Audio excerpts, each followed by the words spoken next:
Guitar tips, just the tips, just for you. Guitar tips.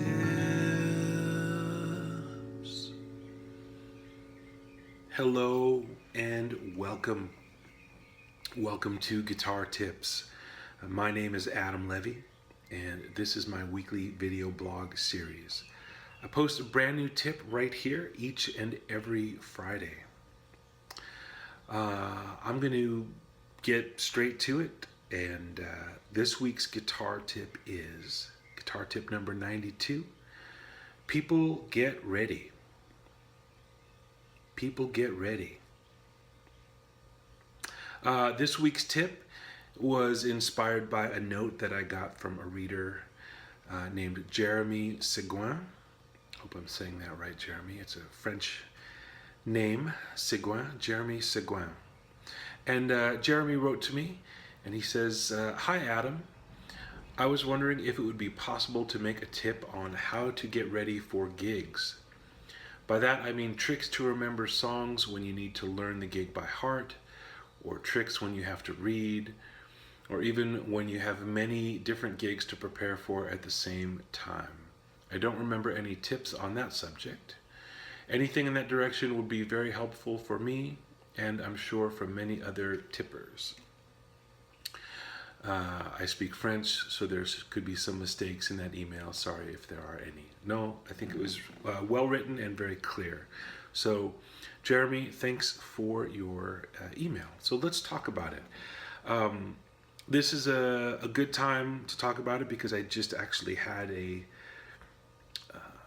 little run of gigs where I was preparing for 3 or 4 very different kinds of gigs all during the same week, and I had to deal with exactly this. So I'll tell you a little bit about what I was up to. Oh, sorry, let me back up a second. If you have a question, a guitar tips question, you can email me at guitartips@adamlevy.com. That's GUITARTIPS @adamlevy, ADAMLEVY.com. So there you go. Okay, so over the last 2 weeks, I had 2 gigs where I was playing with a singer-songwriter named Jonah Smith. And we had sort of not a lot of rehearsal, but we were covering a whole lot of material. He had a CD release, 2 CD release gigs, one in New York and one in Los Angeles, both with pretty much completely different bands other than himself, Jonah, and me in common. Lots of different people, and lots of songs with really specific guitar parts, a lot of songs with 2 specific guitar parts, and we had to figure out between myself and the other 2 different guitar players involved on different coasts who was going to play what. And so that was one thing I had to do, was learn a bunch of guitar parts from a record that I played a little bit on, but not a lot. So I was learning a lot of parts that other people had created, and had to get some tones that other people had created in the studio. So that was one type of thing. And then I had to sounds like it's work. It's not work. I had the opportunity to play a jazz trio gig instrumentally with Ralph Humphrey, who's an incredible drummer. He's the head of the drum department at Los Angeles College of Music. During his career, he played with Frank Zappa, he played with the Don Ellis Band. Incredible, really honest-to-God, legendary jazz drummer. And Larry Goldings on organ, who I've played with a lot over the last 20 years, and I think he's an actual genius on the Hammond organ. So I was playing with those guys, playing jazz material, which we all agreed to bring in some tunes, and there would be no rehearsal. So we had to just agree on the tunes and then practice them and show up and be ready to play them, even though Larry and Ralph had never played before, and this was going to be in a big, the auditorium at my school, LA College of Music. So lots of people were going to be there, challenging music, charts. It's okay to have charts. Playing with Jonah, It was not cool at a CD release show when you're supposed to look like a band. It's not cool to have a big black Manhasset music stand cluttering up the stage. You should really just be playing the guitar. That's my opinion, my feeling. Playing jazz with Ralph and Larry, a music stand seemed slightly more appropriate. It's a school setting, it's a jazz setting. Music stands are a little bit more forgivable, but I did try to memorize as much of that music as I could. And then I had a gig with my own band where I sing my songs, and then I had another gig where I was doing a songwriters in the round thing, so it was just me and a guitar and singing. So I would say that I'll just start with that. That one was the easiest to prepare for. I just had to sort of pick a set list, decide which songs I was going to do on the solo, in the songwriter in the round gig, and run through them a couple times at home. And that wasn't too hard. Picking songs for my trio gig involved a little bit more preparation, but I want to focus on the Jonah gig and the jazz gig because I think these are more the kinds of things that Jeremy is asking about. So I'm not an expert in memory, or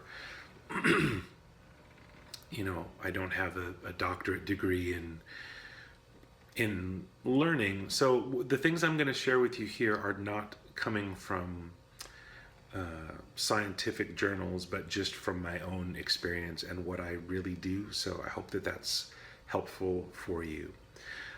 If I have to learn a whole bunch of songs for a gig that will, where bringing charts is not appropriate, the first thing I do is I put the guitar away. I don't start playing in the beginning. The first step for me is to try and saturate my brain with the music. So I will make a playlist in my iTunes and put it in my phone. And in the morning when I go out for a walk or a jog or whatever in the morning, I'll just have the music playing all the time.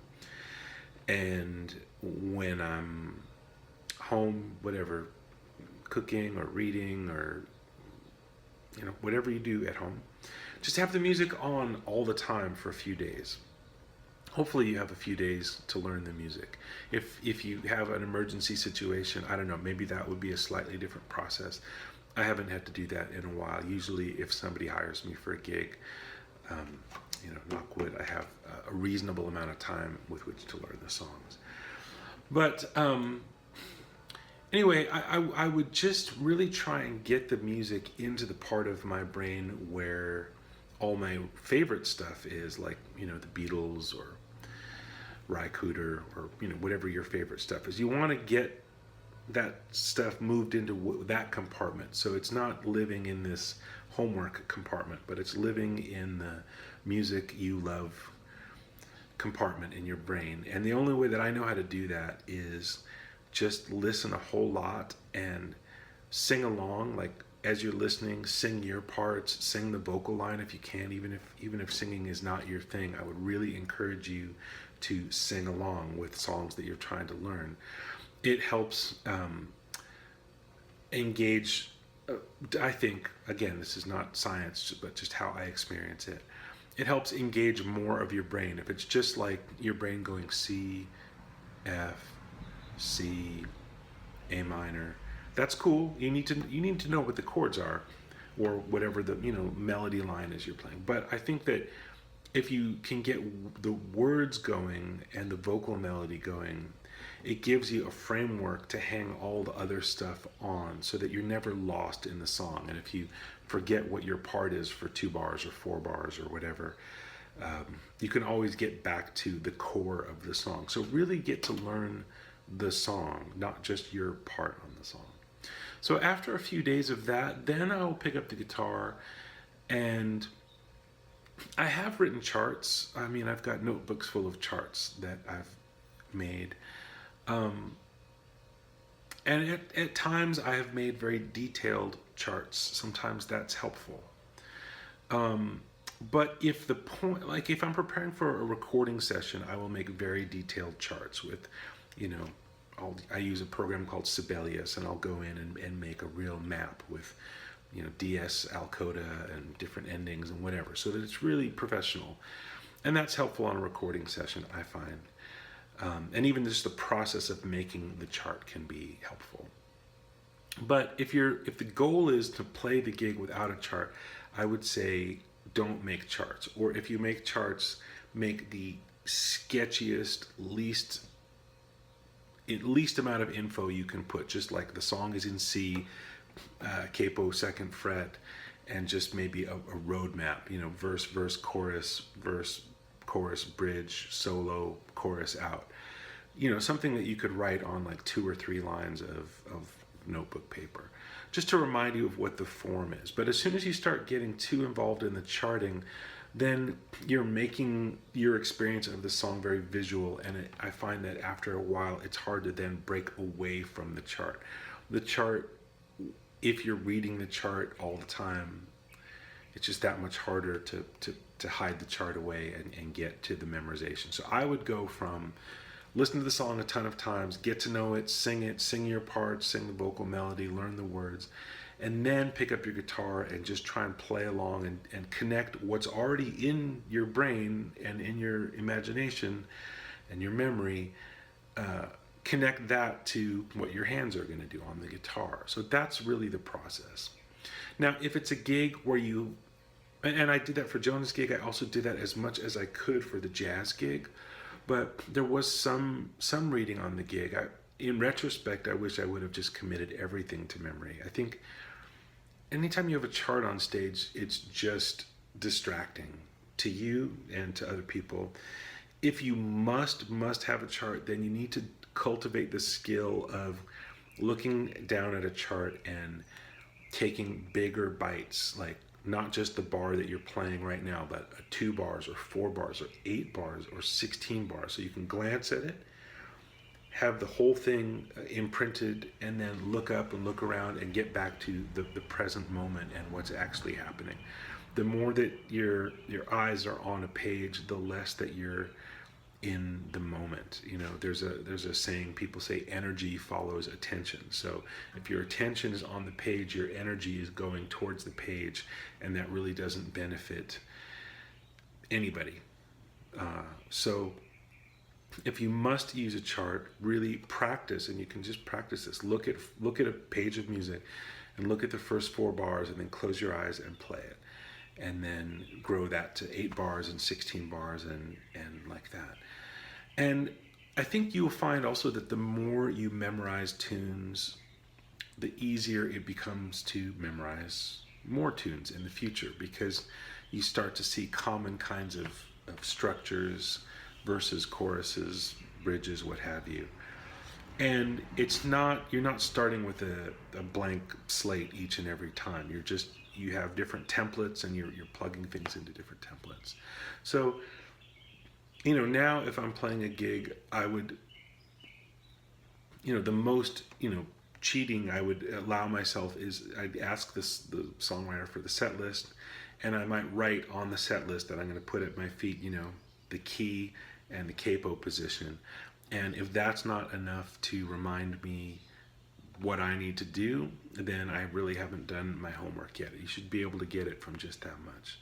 So that's really what I can say. I don't have any big aha secrets to reveal, other than just putting the time in and working it. But that really is my process. Listen a lot. Listen 24 hours a day, even while you're sleeping. I don't know, some brain experts might say that you can't learn while you're sleeping, but I find that if the music is just on 24 hours a day, it does help me. It helps it just get in deeper into my head. Pick up the guitar when you're ready to connect what's in there with your hands. And if you must make notes, just make scrappy, more kind of like what could you fit on a post-it note, not a full-on chart. The more prepared you are, the more fun you're going to have, the more music you're going to make, and the more you can be in the moment instead of just being in survival mode or panic mode in a worst case scenario.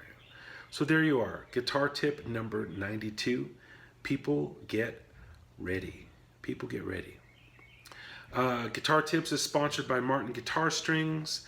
I like them. I use them. I hope that you will too. These are retro strings, light gauge. That's my preference. Okay. Until next week, my name, once again, is Adam Levy.